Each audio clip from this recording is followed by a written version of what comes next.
자, 저번 시간에 우리가 어제 부분집합에 대해서 얘기를 했어. 부분집합의 개수는 어떻게 구한다, 지연아? 그렇죠. 2의 n제곱. n승이라고 부르네. n승? 맞아? n제곱? 원래는 n승 막 이렇게 했어, 예전에는. 일본식으로. n제곱. 나 예전에는 그게 입에 뱄었는데 요즘은 안 해요. 2의 n제곱이야. 부분집합의 개수는. 요 이제 왜 그러냐면, 이 2의 n제곱을 하면 이제 수 안에 들어가 있는 이제 어, 우리가 수학에서 하면 확률과 통계라는 단원에서 이항 정리라는 부분을 갖다 하면 왜 2의 n제곱 되는지 알 수 있어요, 그때가. 네? 그럼 너희들은 그냥 2의 n제곱이다 이렇게 알아두면 되고.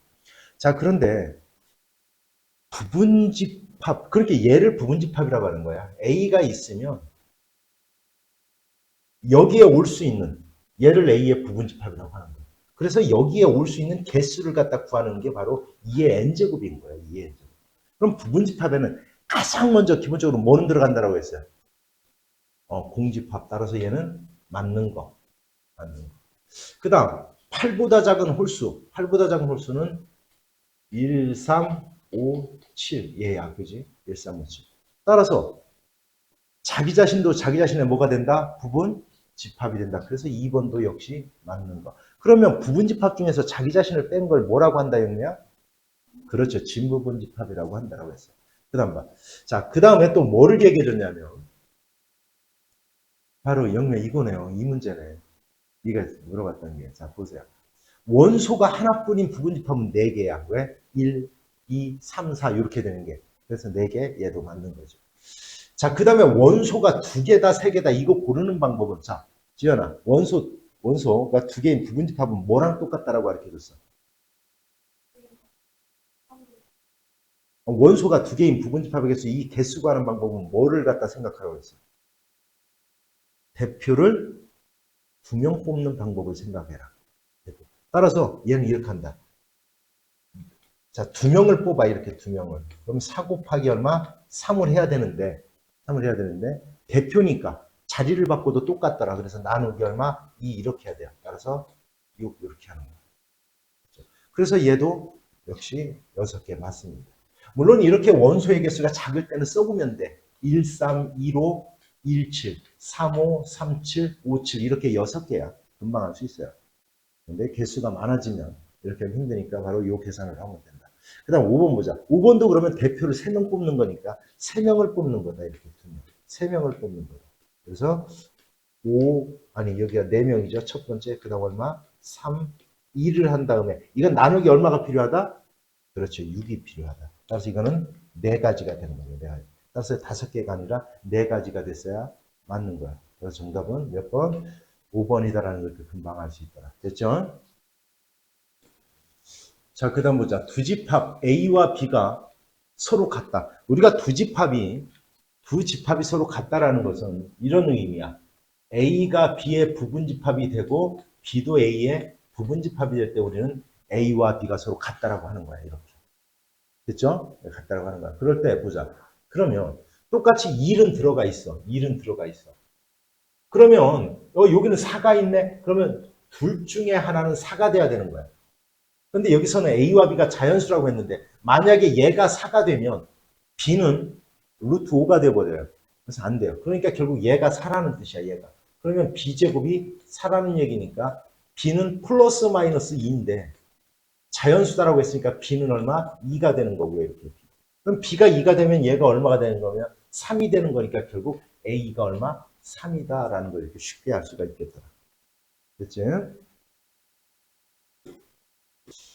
자, 그 다음 보자. 그러면 부분집합의 개수는 분명히 2의 n제곱이라고 그랬어. 그러면 A의 부분집합의 개수가 128개래. 128은 2의 몇 제곱이에요? 7제곱이야, 7제곱. 그러면 A의 원소의 개수는 몇 개였단 얘기야? A의 원소의 개수를 묻는 거야, 얘는. 몇 개였단 얘기야? 7개였단 얘기야, 이렇게. 7개. 그 다음 B의 진부분집합. 진부분집합은 하나만 뺀 거니까 결국은 부분집합의 개수. 여기가 63개라고 했으니까 부분집합의 개수는 64개였다는 뜻이야. 근데 얘는 2의 몇 제곱이야? 6제곱이야. 2의 6제곱. 그러면 얘가 바로 얼마? 6이다라는 거지. 그래서 7에서 6을 빼봐라 이런 뜻이니까 답은 얼마? 1이다라는 걸 이렇게 할 수가 있겠죠. 자, 그래서 보자. 또 어제 무슨 얘기를 했냐면 어떠한 특정한 원소를 갖는다든지 아니면 갖지 않으면 그 원소를 제외한 나머지 부분집합의 개수가 같아지더라. 그 원리에 대해서 설명해 주세요. 그러면 보자. A가 14의 양의 약수래. 그러면 A는 14의 양의 약수가 뭐예요? 1 얼마? 2 얼마? 7, 14. 얘야, 얘. 그러면 얘의 부분집합 중에서 이거 봐봐. 자, 얘가 자 한번 그대로 읽어봐요. 뭐라고 시작? X는 A의 부분집. 그러면 X의 개수를 구하라는 뜻은 A의 부분집합의 개수를 구해보세요. 이 뜻과 똑같은 거야. 근데 여기 뭐라고 했어? X와 A는 같지 않다. 그러면 뭐라는 거야? 지연아? 부분집합인데 같지 않대. X가 A랑. 뭐야? 진 부분집합이라는 뜻이에요. 얘가. 자, 얘가 되고 쟤가 같지 않다. 그러면 X는 만약에 요까지에서 만약에 문제가 이거인 X의 개수를 구해봐라 라고 했다라면 이건 당연히 그럼 몇 개가 돼야 돼요? 15개가 돼야 되는 거예요. 이해하지 무슨 얘기지? 15개야. 자, 그 중에서 2를 반드시 원소로 갖는 거 2를 반드시 원소로 갖는 거를 갖다 구해봐라 이렇게 했어. 2를 반드시 원소로 갖는 진부분집합을 구해보라는 거야 이건. 만약에 이 문제가 잘 봐요. 이 문제가 그냥 2를 반드시 원소로 갖는 집합의 개수를 구해봐라라면 자, 진부분 집합이 아니라 요 말이 없다라면 당연히 이거는 1, 7, 14로 이루어진 부분 집합의 개수 2의 세제곱 8개예요. 이건 8개가 돼야 돼요. 8개가 돼야 돼. 근데 이 8개에는 얘가 들어가 있어, 얘가. A가 들어가 있는 거예요. 근데 여기 뭐라고 했어? 진부분 집합 중에서 2가 반드시 들어간 걸 찾으라고 했잖아. 그러니까 여기서 뭐를 빼내야 돼요? 한 개를 빼내줘야 돼요, 이거는. 그래서 답은 얼마가 돼야 되냐면 이건 7개가 돼야 정답이 되는 거예요. 7개. 됐지, 뭔 얘기지? 그런데 이 문제를 내가 바꾸어서 이렇게 냈어. 2가 반드시 2를 원소로 갖는 게 아니라 2를 원소로 갖지 않는 거. 2를 원소로 갖지 않는 부분집합의 개수를 갖다 구해봐라라고 하면 그냥 이거는 그냥 8개예요. 왜냐하면 진부분집합에는 2가 들어가 있잖아. 이해하지 뭔 얘기지? 그래서 그때는 그냥 174로 이루어진 부분집합의 개수를 구하면 되는 거야. 됐지? 우리가 2가 반드시 들어간다는 것은 174로 이루어진 부분집합의 개수에다 2를 집어넣은 거거든. 그래서 진부분집합 개수는 에서는 7개가 되는 거고요. 됐지 뭔 얘기지? 됐어요?